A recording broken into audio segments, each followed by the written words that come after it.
今天用冬瓜和西红柿做个好吃的。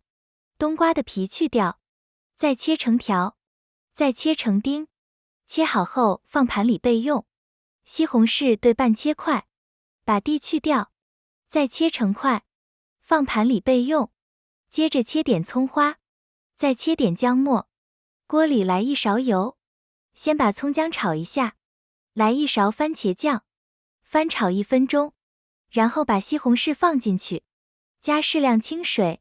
咱们要喝汤，所以水要多放一点，少加点白糖、胡椒粉。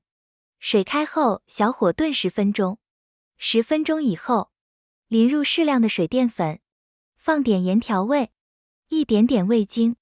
烧开以后加几滴香油就可以出锅了，最后撒一点香菜末。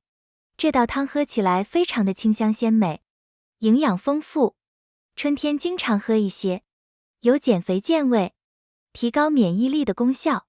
平时可以多给家人煲一些。